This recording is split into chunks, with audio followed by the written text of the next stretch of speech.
हमने जो टॉपिक पढ़ा था वो कौन सा टॉपिक था? Gravitational force. आज हम जो पढ़ेंगे वो है इलेक्ट्रोस्टैटिक फोर्स, जो कि सेकंड टाइप ऑफ फोर्स है। किसका? नॉन कॉन्टैक्ट फोर्स का। ग्रेविटेशन का थोड़ा सा रिवाइज करते हैं, उसके बाद हम आगे चलेंगे। तो ग्रेविटेशनल फोर्स क्या था? एक नॉन कॉन्टैक्ट फोर्स, मतलब विदाउट एनी कॉन्टैक्ट लगता है। इसका मतलब अगर एक बहुत बड़ा मास है, इवन अब इमेजिन करो इस चीज को कि अर्थ के पास से अगर कोई मीटरॉइड जाता है तो क्यों चांसेस होते हैं कि अगर वो थोड़ा अर्थ के पास आया तो अर्थ उसे अपने पास खींच लेगा। क्यों? क्योंकि ग्रेविटेशनल फोर्स उस पर एक्ट करता है। वो क्या है? When two massive bodies come closer to each other even they are far away from the one each other, मतलब इनफाइनाइट पे रखा है इमेजिन करो, तो भी उस पे ग्रेविटेशन फोर्स लग रही होगी, but that gravitation force is so much small कि उससे फर्क नहीं पड़ेगा। अब इमेजिन करो मैं आज तुम्हें बोलूं बेटा मैं तुम्हें 1 पैसा दे रहा हूं, तुम ऐसे कहोगे बहुत ज्यादा दिया, 1 पैसा दिया, तो वो फर्क पड़ेगा तुम्हारे पॉकेट मनी पे कि मैं 1 पैसा दे रहा हूँ, तुम कह रहे हो भाई सर क्या हुआ था 1 पैसा मिल गया, कोई फर्क ही नहीं पड़ेगा। तो वही सेम चीज इमेजिन करो वो फोर्स किस पे लग रही है, इतनी कम है कि महसूस ही नहीं हो पा रही। समझ में आ रहा है नहीं आ रहा है? सो अब हम जो उसमें एक चीज हमने पढ़ी थी कि वो फोर्स कैसा होता है, ऑलवेज अट्रैक्टिव इन नेचर। मैंने लास्ट में लाइन लिखवाई दी है, it is always attractive in nature. इसका मतलब चाहे कुछ भी हो, मास बड़ा हो छोटा हो, वो कैसे रहेगी? Always attractive. अब हम आते हैं इलेक्ट्रोस्टैटिक फोर्स। अगर मैं इलेक्ट्रोस्टैटिक फोर्स पे घुसूं तो बेटा आपके ना 3 क्लासेस ले लूंगा 1.5-2 घंटे की, और ये खत्म नहीं होने वाला टॉपिक। क्लास 12th में इलेक्ट्रोस्टैटिक पे पूरी की पूरी एक यूनिट है। अब सोचो, गला दर्द हो गया? होगा। सो इलेक्ट्रोस्टैटिक फोर्स इतना वास्ट है, इवन मैं जो मार्कर से लिखा है ना, इसके पीछे भी इलेक्ट्रोस्टैटिक फोर्स ही है। कि भाई इमेजिन करो वो इंक इसके साथ है, इंक इसमें है पड़ी हुई, वो इंक अपने मॉलिक्यूल को छोड़ के, भाई उससे बेहतर शायद मैं यहाँ हूँ, वहां भी वही पढ़ा रहा है, यहाँ देख ले, ठीक है। तो वो इसको छोड़ के इस बोर्ड पे अट्रैक्ट कर रही है, वो क्या है? Adhesive force. अपने मॉलिक्यूल, केमिस्ट्री पढ़ा होगा ना, एक जैसे मॉलिक्यूल में जो फोर्स लगती है उसे कौन सी फोर्स कहते हैं? कोहेसिव। और जो अपोजिट में लगती है उसको क्या कहते हैं? एडहेसिव। तो वो फोर्स ही तो लगी है इस पे, इसकी मार्कर की इंक की एडहेसिव फोर्स स्ट्रॉन्गर है कंपैरेटिवली किसके मुकाबले? कोहेसिव फोर्स, इसलिए वो चिपक गए इसमें। और ये फोर्स कैसे आई? Because of the charges. अब इलेक्ट्रोस्टैटिक किस पे डिपेंड करता है? चार्ज। किस पे डिपेंड करता है? चार्ज पे। अब चार्ज के 2 टाइप है, पॉजिटिव चार्ज और नेगेटिव चार्ज। पॉजिटिव चार्ज हम किसे कहते हैं? जिसने अब देखो, अब सबसे पहली चीज समझते हैं एटम। सबसे बेसिक इतना आता है सभी को, एटम क्या होता है? एटम जिसमें इलेक्ट्रॉन भी हो, प्रोटॉन भी हो, न्यूट्रॉन भी हो, उनमें उसका स्ट्रक्चर सभी को पता होना चाहिए। सेंटर में क्या होता है? न्यूक्लियस होता है, जिसमें प्रोटॉन और न्यूट्रॉन पाए जाते हैं। आगे चल के पता चलेगा ये और सब डिवाइडेड भी होते हैं, ये भी और सब डिवाइडेड होता है, बट 10वीं तक बच जाओ भैया, इसमें ही रह लो, ठीक है। न्यूट्रॉन और प्रोटॉन, ठीक है। अब इनके आजू बाजू क्या होते हैं? शेल, जो कि 10th के बाद पता चलेगा वो गलत पढ़ी है तुमने, पर 10th तक वही पढ़नी है, ठीक है। तो शेल्स हैं। सो अब यहाँ जो ये जो इलेक्ट्रॉन है ये बाउंडेड नहीं है, समझ में आया? इलेक्ट्रॉन क्या बाउंडेड नहीं है, और न्यूट्रॉन और प्रोटॉन बाउंडेड है। अब इमेजिन करते हैं कि रेड वाला जो है वो क्या है? पॉजिटिव यानी प्रोटॉन्स, और ये क्या है? इलेक्ट्रॉन्स। समझ में आया? अब हर एटम में, इतनी तो केमिस्ट्री पढ़ी है, हर एटम में कितने पॉजिटिव और कितने नेगेटिव होते हैं? Equal. That's why every atom is electrically neutral, क्योंकि कुछ नहीं होता, इतने प्रोटॉन उतने इलेक्ट्रॉन, और ये दोनों किसके बराबर होते हैं? Atomic number. मेरा भैया, तो अब इमेजिन करो ये दोनों बराबर है, बाउंड कौन है? प्रोटॉन। तो ये तो भैया चेंज नहीं हो सकते, ये यहीं रहेंगे। अब इसने इलेक्ट्रॉन ले लिया, ये एक एटम है, ये एटम के मैंने दोनों बार लगाए, इसने इलेक्ट्रॉन ले लिया, तो इलेक्ट्रॉन बढ़ गए। अब क्या ये इलेक्ट्रिकली अभी भी न्यूट्रल है? क्यों? अब इमेजिन करो ये दोनों 10-10 थे, तो प्लस का 10 माइनस का 10, दोनों को प्लस करो, क्या है? 0। अगर आपने एक इलेक्ट्रॉन ले लिया तो अब ये क्या हो गया? -11 और +10 -1। तो अब एटम ये वाला कैसा हो गया, इलेक्ट्रिकली नेगेटिव। ठीक है, अब दोबारा से सोचते हैं कि आपने नॉर्मल स्टेट में आ गया।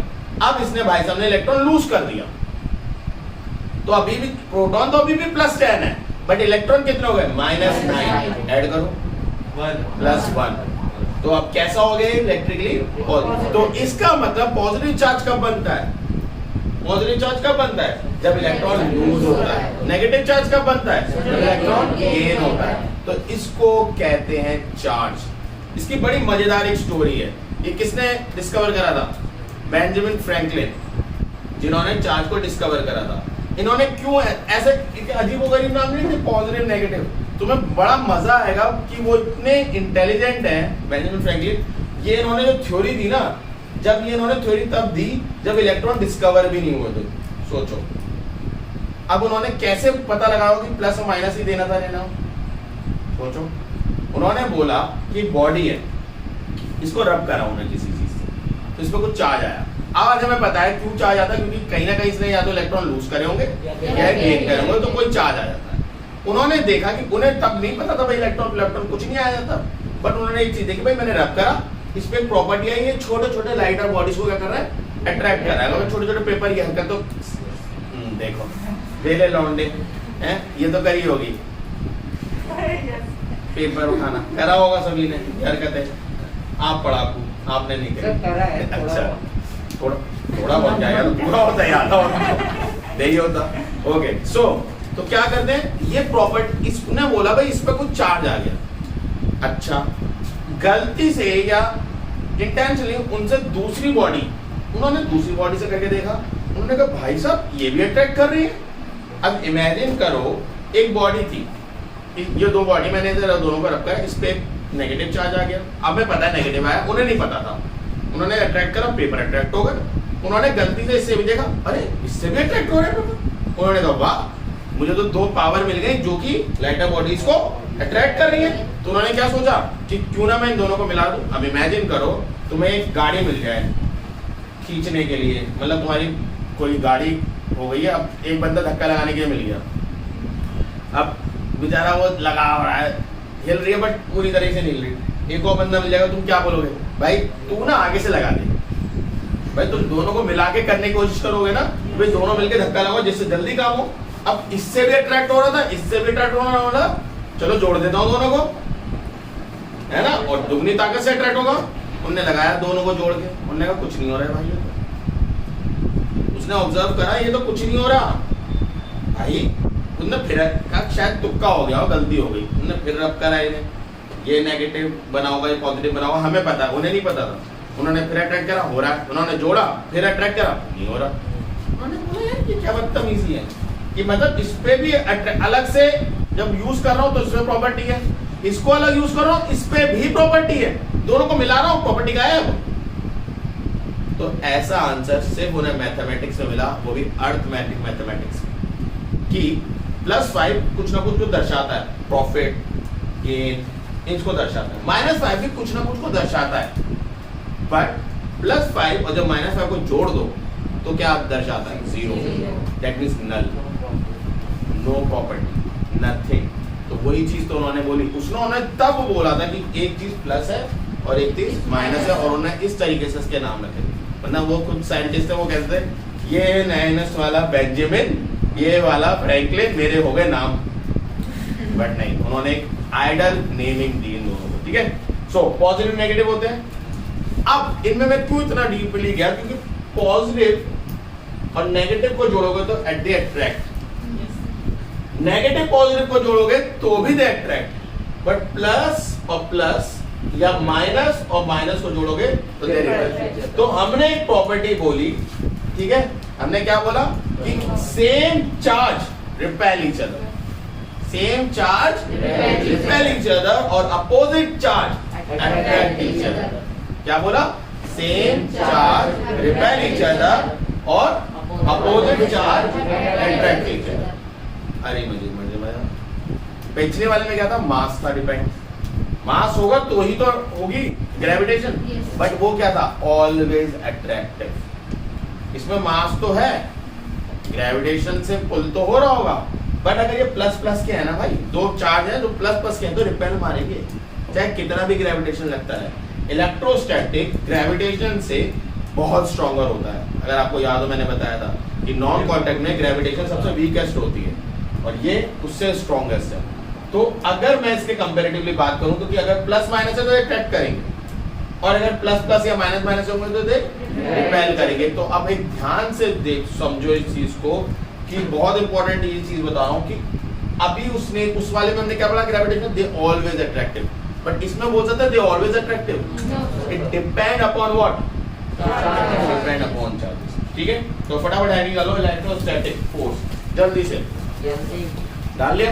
Yes sir. ओके लिखिए the force which act between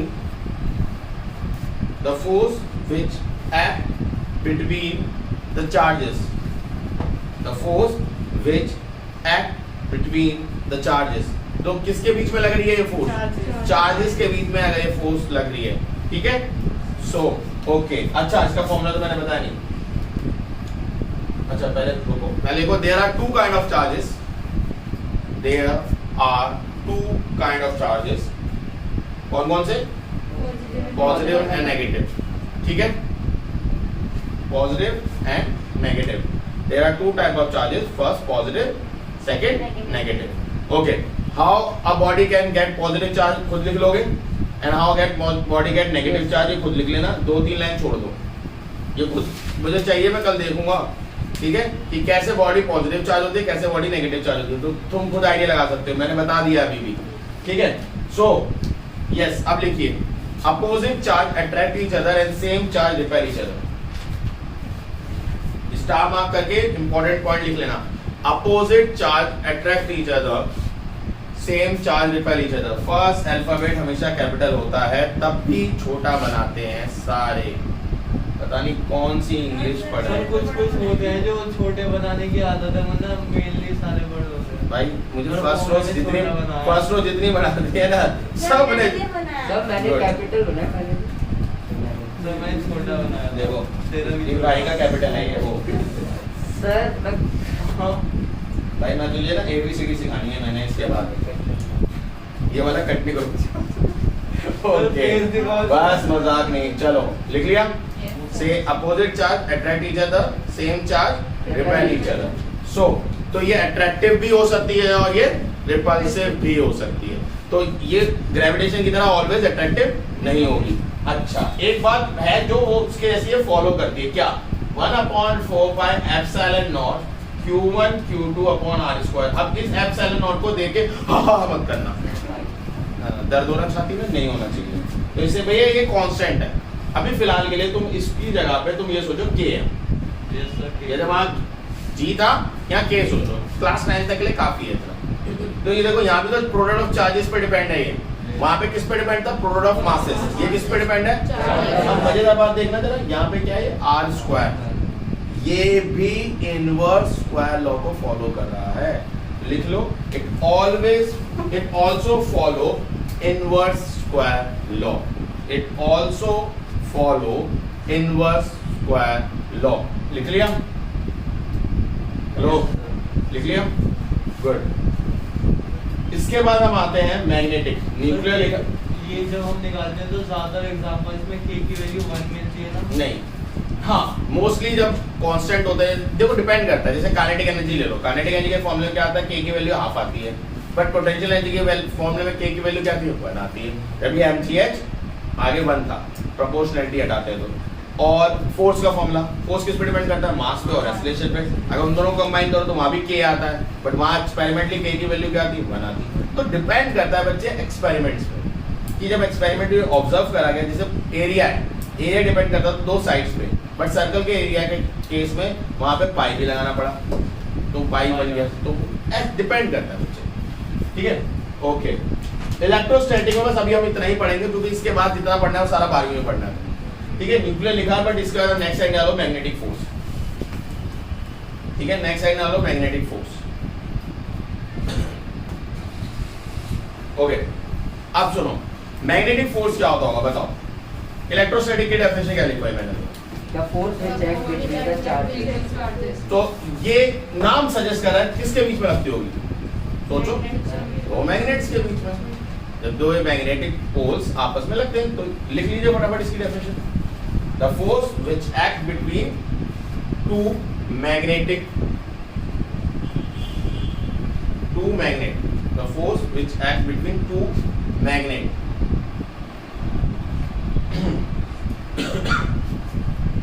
अच्छा, एक बात बड़ी पता की है, सुनो बड़े ध्यान से। अकेला चार्ज एग्जिस्ट कर सकता है जो मैग्नेट पर है? कर सकता है। एक एटम है, उसने इलेक्ट्रॉन लूज करा, उस पे क्या बना? एक एटम है, उसने इलेक्ट्रॉन लूज करा तो क्या बना होगा? पॉजिटिव। तो वो अकेला एग्जिस्ट नहीं करेगा एटम, कहेगा मैं अकेला, मैं छोड़ूंगा नहीं, मैं वो करेगा। But magnet always exist in a pair. Not that, तो there should be a sum. If there is sum, there should be a not. समझ में आया या नहीं? सो इसलिए मैंने वहां पे वर्ड क्या लिखवाया था? चार्ज। और यहाँ पे क्या लिखा है? मैग्नेट। मैंने मैग्नेटिक पोल नहीं लिखवाया था। ऑब्वियसली ये जो फोर्स लगती है किनके बीच में लगती है? मैग्नेटिक पोल्स के बीच में लगती है। बट मैंने मैग्नेटिक पोल्स नहीं बोला आपको। क्यों नहीं बोला मैग्नेटिक पोल्स? क्योंकि मैग्नेट अकेला एग्जिस्ट नहीं करेगा। मैं तो नॉर्थ हूँ, मैं ही रहूंगा। ये आपने 8वीं 8th क्लास में पढ़ा होगा ना भाई, कि एक मैग्नेट थी नॉर्थ साउथ, बीच से तोड़ दो तो जी बन गई ये नॉर्थ साउथ, यहाँ बन गया नॉर्थ साउथ, बीच से फिर से तोड़ दो तो ये छोटका सा मैग्नेट नॉर्थ साउथ, ये नॉर्थ साउथ, ये इसे भी तोड़ दो तो ये नॉर्थ साउथ, ये नॉर्थ साउथ। पढ़ा है छोटे छोटे डायग्राम से? इन्हें क्या बोलते हैं? Magnetic dipole. छोटे छोटे जो होते हैं तो इस डायग्राम भी याद है? हाँ वैसे वाले, ठीक है। सो मैग्नेटिक फोर्स किसके बीच में एक्ट करती है? मैग्नेट्स के बीच में एक्ट करती है।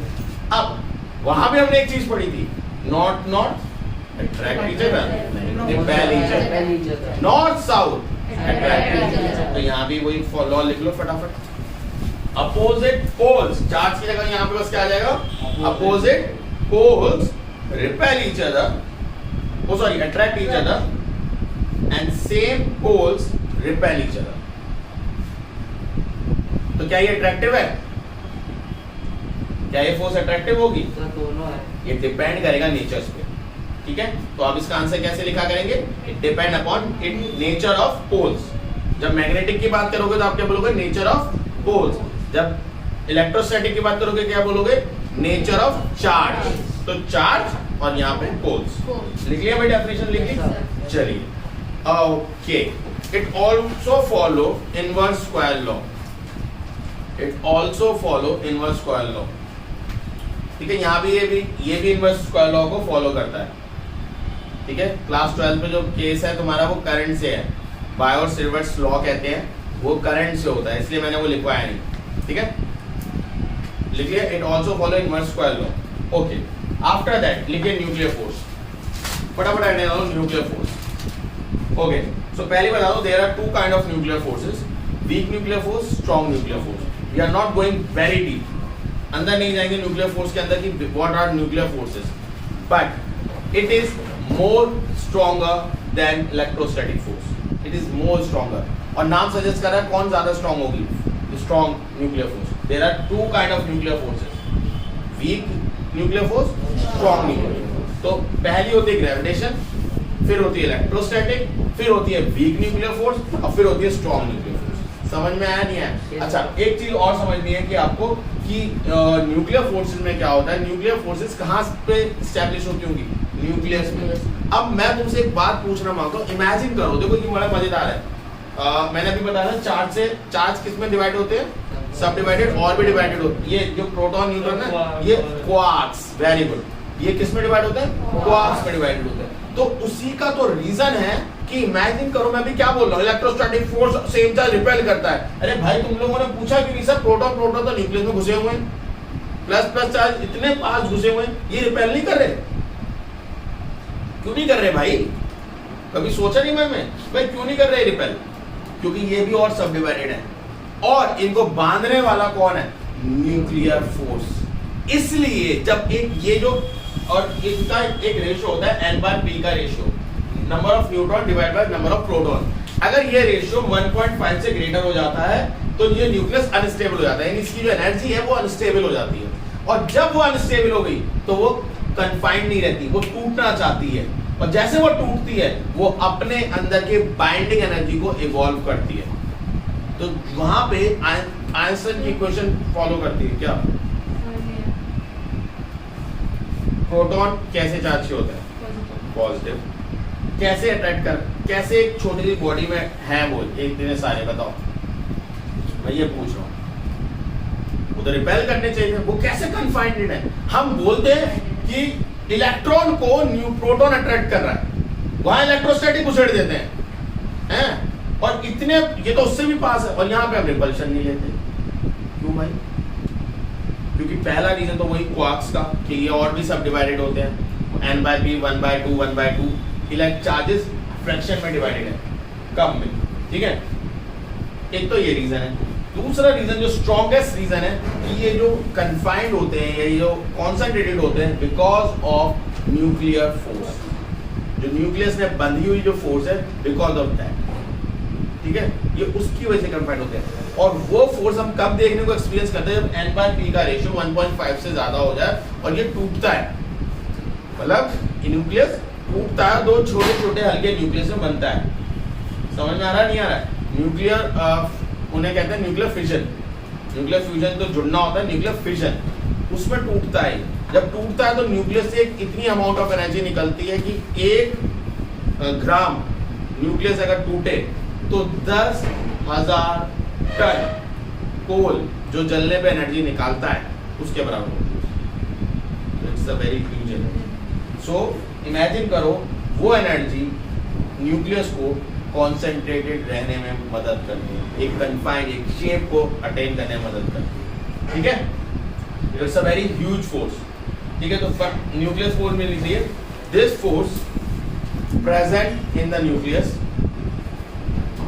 This force present in the nucleus, this force present in the nucleus and help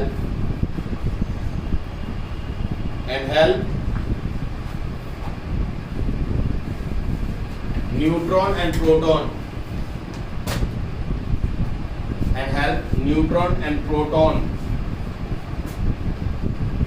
to be confined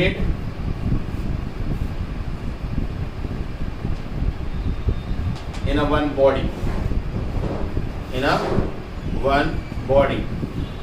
body कौन सी? न्यूक्लियस, ठीक है, ओके, सब समझ में आया? कोई डाउट है? गुड। अब इसके बाद आ जाओ unit of force. Unit of force किस पे डिपेंड करता है?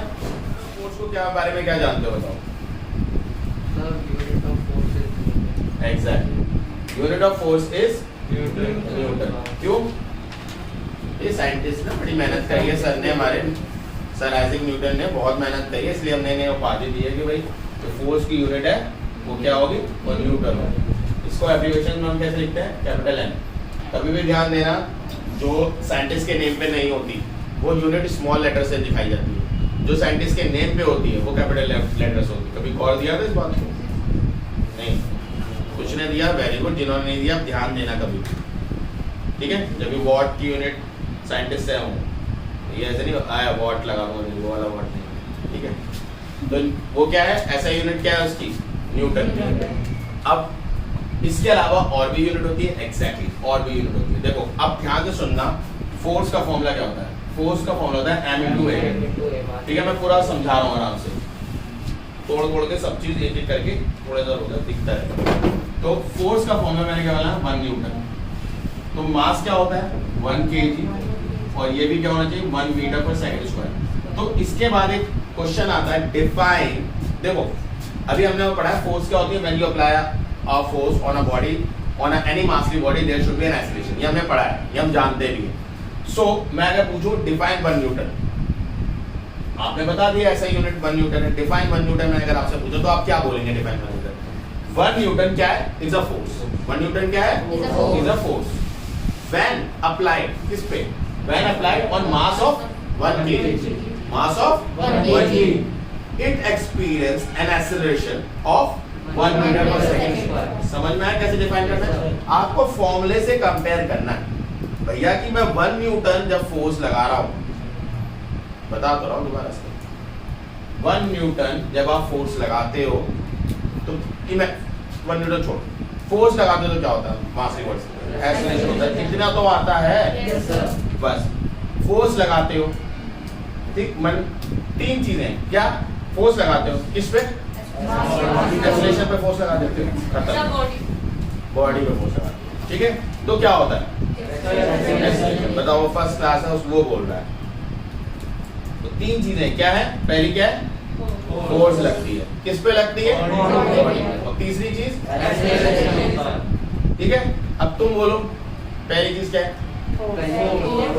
फोर्स लगती है। अरे पहली चीज पूरी बोलो, क्या है? Force of 1 Newton. दूसरी चीज क्या है? मासली बॉडी ऑफ 1 kg। तीसरी चीज बोलो, एक्सपीरियंस एक्सीलरेशन ऑफ 1 मीटर पर सेकंड। ये बोलना मांग रहा हूं, जो तुम्हारी ऑलरेडी डेफिनेशन है उसी में ये चीज बस इंसर्ट कर दो। मास फोर्स लगी कितनी? 1 न्यूटन। तो किस पे? Mass of body 1 kg। It experience and acceleration of 1 metre पर सेकंड। हो गया, हो गया डेफिनेशन। या इसे दूसरे तरीके से क्या बोल सकते हैं कि when a body of 1 kg, when a body of 1 kg moving with an acceleration of 1 meter per second square, it experience 1 newton of force। इसमें 1 न्यूटन फोर्स लगी होगी। कैसे डिफाइन कर दो? तो आप कुछ भी कर सकते हो। तो होमवर्क के लिए लिख लिया डिफाइन 1 न्यूटन, ये खुद करके लाना। Define 1 Newton. अच्छा, अब ध्यान से देखो भाई, इधर कर लेंगे। Okay, 1 Newton equals to 1 kg metre पर सेकेंड स्क्वायर। एक तो ये रिलेशन होता है, ठीक है भाई? Yes, sir. अच्छा, अब ये थी SI यूनिट, ये कौन सी यूनिट थी? SI। अब आती है CGS यूनिट। सुना है कभी जिंदगी में नाम इसका? Yes, sir. अरे वाह वाह वाह वाह वाह। Centimetre gram second system second, ठीक है। इसकी ये कौन सी होती है? इसका भी एक नाम है डाइन। ठीक है, डाइन। जब हम स्कूल में पढ़ते थे, हमारी बारी में एक बड़ा चुलबुला लौंडा था हमारी क्लास में, ठीक है। उसका मजाक मैं हमेशा हर बैच में सुनाता हूँ, ठीक है, क्योंकि मुझे उससे याद हुआ था ये रिलेशन, ठीक है। नहीं, इससे नहीं, मैंने कहा ऐसा मजाक नहीं उड़वाना, इसलिए मैंने रट लिया था ये रिलेशन। एग्जाम में आया हमारे, write a relation between S Newton and dyne. Write a relation between Newton and dyne. उन भाई साहब ने लिखा Newton is a husband of dyne. ठीक है, तो मैंने कहा, और फिर ऐसे ही हम भी हंसे, समझ जब भी हमें भी नहीं आई थी, हम भी हंसे रहे। कुछ तो मजाक की बात हुई, फिर पता चला अबे वो उसने उसकी हस्बैंड वाइफ बना दिया। फिर हमें कैसी आई, क्या बदतमीजी, इतनी बुरी मैथ फिजिक्स हमारी भी नहीं है। सो अब रिलेशन क्या होता है, ध्यान से रिलेशन को समझना। 1 न्यूटन इक्वल टू 10⁵ डाइन होता है, ठीक है। कैसे होता है अब हम वो ड्राइव करेंगे। होता तो है बट कैसे, वो हमें निकालना है। तो 1 न्यूटन मैंने अभी ऊपर क्या लिखा, 1 kg। अच्छा, मैंने डाइन बता दिया, तो डाइन का फॉर्मूला होता है 1 centimetre into 1 gram into 1 centimetre पर सेकेंड स्क्वायर। मतलब सब चीजों को आप सीजीएस में ले आओ। केजी की सीजीएस यूनिट क्या होती है, ग्राम, और मीटर की क्या होती है, सेंटीमीटर। तो मैंने वो लिख दिया। अब देखो ये 1 kg है इंटू 1 मीटर पर सेकेंड स्क्वायर, ये सेकेंड ही है। केजी को क्या लिख सकते हैं, 10⁵ लिख दो। Yes sir. 10⁵, 1000 की जगह 10⁵। अब ये लिखना सीखो। और 1 मीटर को 10⁵2 सेंटीमीटर पर सेकेंड स्क्वायर। समझ में आया? Yes sir. 3 पावर और 2 पावर कितनी हो गई, 5 ग्राम सेंटीमीटर पर सेकेंड। और ये क्या होता है, टाइम। ये तो डाइन होता है। समझ में आया या नहीं है? नहीं है, क्या नहीं है भैया? 1 kg, देखो सबसे पहले आपको समझना है 1 न्यूटन क्या होता है। 1 न्यूटन होता है 1 kg मीटर पर सेकेंड स्क्वायर। ओके, डाइन क्या होता है, डाइन होता है सीजीएस यूनिट। तो जो मास था, मास का सीजीएस क्या होता है, ग्राम, और एक्सीलरेशन का सीजीएस होता है सेंटीमीटर पर सेकेंड स्क्वायर। इतना आया समझ में? अच्छा, तो 1 न्यूटन को मैंने kg इंटू 1 मीटर पर सेकेंड स्क्वायर लिख दिया। केजी को ग्राम में कर लो। अब ग्राम क्या होता है, 1000 होता है नहीं होता है। Yes, अब sir. 1000 को 10³ लिख सकता हूँ, Yes, sir. इतना आया समझ में, बस वही लिखा है। और मीटर को क्या लिखा है, सेंटीमीटर में, तो सेंटीमीटर कितना होता है 100, 100 को 10² लिख सकते हैं। Yes, sir. 3 और 2 पावर कितनी लेंगे, ऐड हो जाती है पावर 5 आया। अब जी cm पर सेकंड लिख लिया, यू भाई साहब ये रे टाइम, इसकी जगह टाइम लिख लिया, आया समझ में अभी। मैंने वही पहले वाली तरीके से ही बोला, बट अब सेटिस्फेक्शन के लिए बोलना पड़ेगा, आ गया ना। ठीक है, तो ये रिलेशन इज वेरी इंपॉर्टेंट। ठीक है, इसे कॉपी करो फटाफट जल्दी से।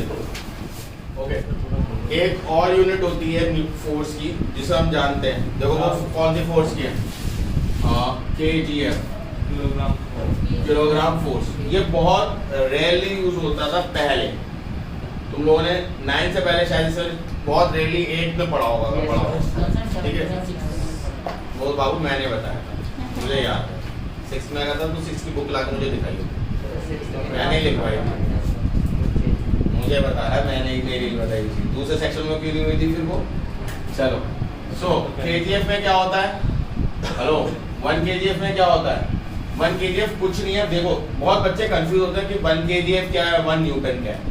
इमेजिन करो एक मास है, ठीक है, उसका मास है 1 kg, ठीक है, ध्यान से सुनना है, उसका मास कितना है 1 kg, तो वो एक फोर्स लगा रहा हुआ नीचे downward, which is also known as wait.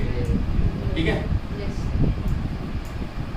Wait, इसी को हम क्या बोलते हैं, weight, weight equals to mg। पता है नहीं पता है, गुड। अब इस वेट का फॉर्मूला mg है।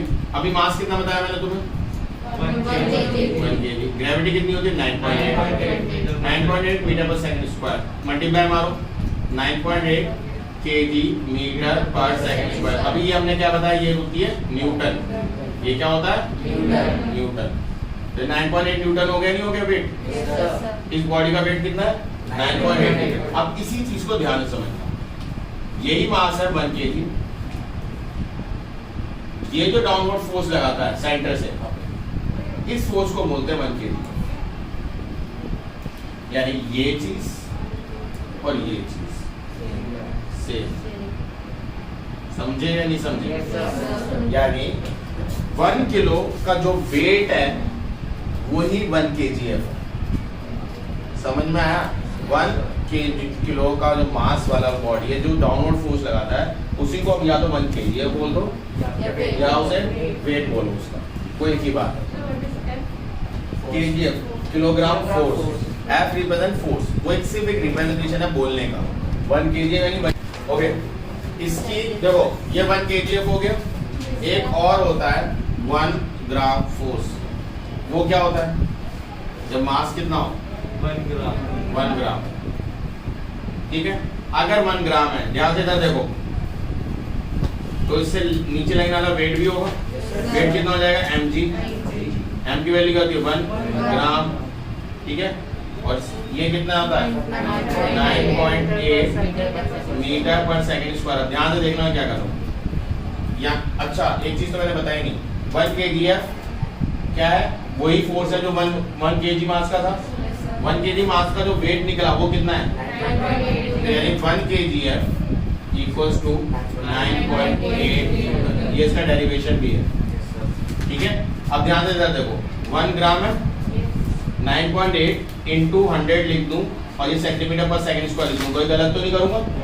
यानी अब 1 इंटू 9 पॉइंटेड आउट 10 आएगा, 10 से 0 कट जाएगा, तो 98 इंटू 10 988 ग्राम सेंटीमीटर पर सेकंड स्क्वायर। ये क्या होता है अभी बताया, डाइन, 980 डाइन क्या है वेट किसका 1 ग्राम का, और इसको हम, इसके वेट को हम क्या बोलते हैं 1 ग्राम फोर्स भी।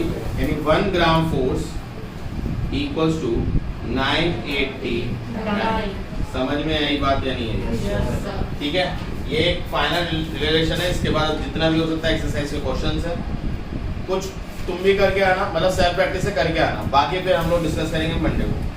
ठीक है, इसको पॉज करो और नोट करो।